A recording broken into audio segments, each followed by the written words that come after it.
Всем привет! Меня зовут Ольга, и с вами снова проект «Великий и могучий», проект о русском языке с региональным акцентом. Вы уже знаете, что в русском языке действительно много слов для обозначения родственных связей, в том числе потому, что по традиции русские семьи очень большие. В прошлом несколько поколений одной семьи могли жить под одной крышей. Но история большой семьи часто начинается с совсем незаметных событий. Случайная встреча или дружба с детства. И вот влюбленные уже готовы стать семьей, завести детей, прожить вместе долгую жизнь.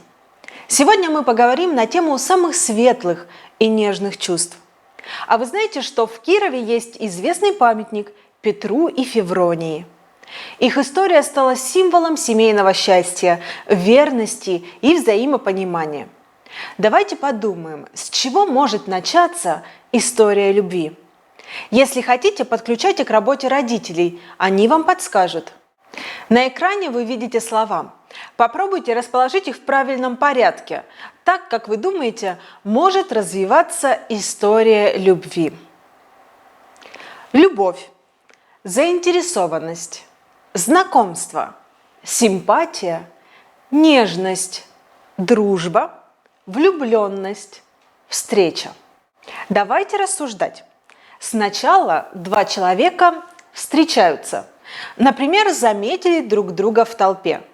Далее, спустя время или сразу же может состояться их знакомство. Теперь они знают друг о друге немного больше. Например, что живут по соседству или ходят в одну школу. Если их взгляды на мир похожи, они могут заинтересоваться друг другом, и начинается дружба. Спустя время они будут знать друг о друге гораздо больше, сопереживать и делиться тайнами. Возникнут симпатия и чувство нежности, когда хочется проявлять заботу и почаще радовать близкого человека. Нежность может перерасти во влюбленность, а может и не перерасти. В сердечных делах все очень непредсказуемо. Влюбленный человек часто замечает в близком человеке только хорошее.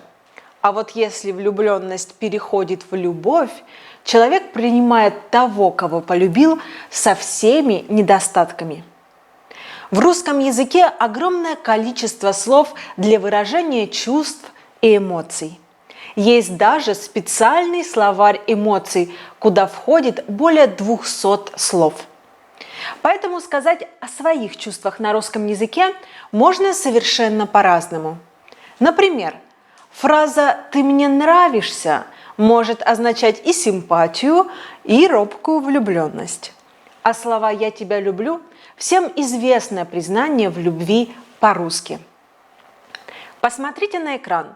Вот варианты фраз, чтобы признаться в своих чувствах. Эти слова можно сказать не только тому, в кого вы влюблены, но и своим родным и близким, маме и папе, брату или сестре, лучшему другу. Все эти фразы есть в справочнике, ссылка на который в описании к видео.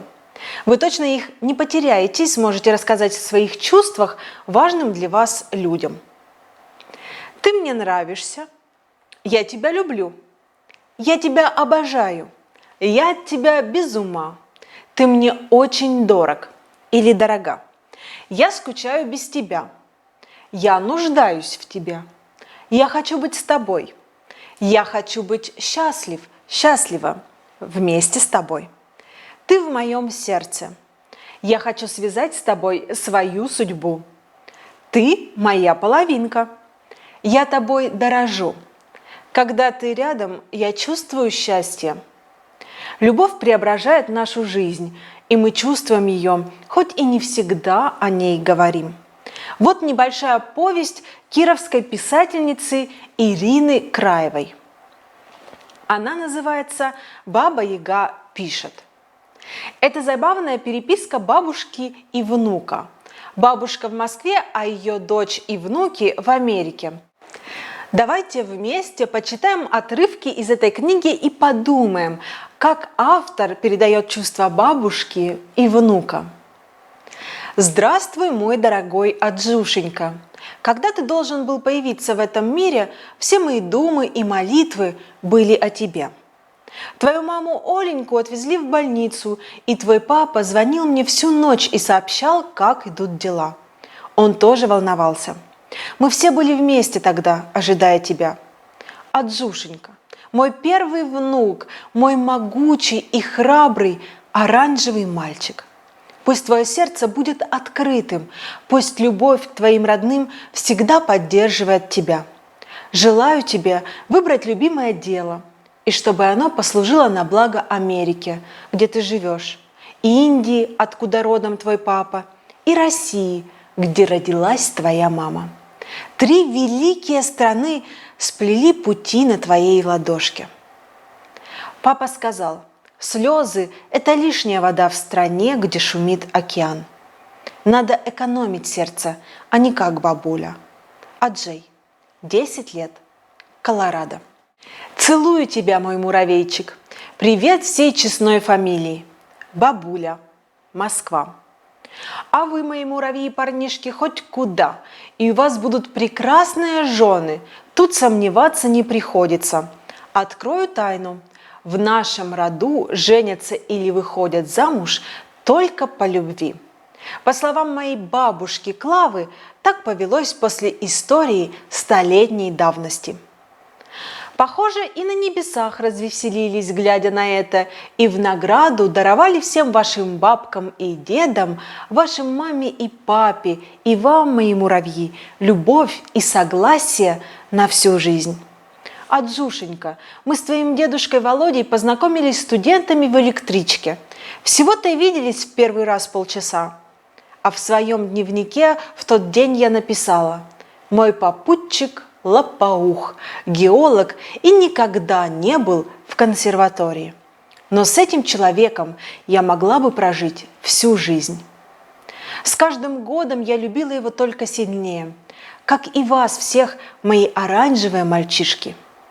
Действительно, сильная любовь бабушки – это и уменьшительно-ласкательные суффиксы, и ласковые прозвища, и, конечно, сами слова «любовь», «согласие», «люблю тебя», «целую тебя».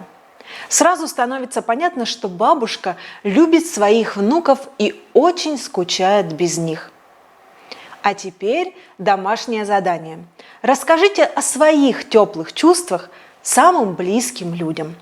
Используйте для этого фразы из нашей памятки и публикуйте свои работы в любом формате. Текст, видео или аудио с хэштегами «Великий и могучий РФ», «Великий и могучий Вятка», «High and Mighty». За каждую работу мы высылаем в подарок пазл в онлайн-формате и сообщения с пояснениями по работе.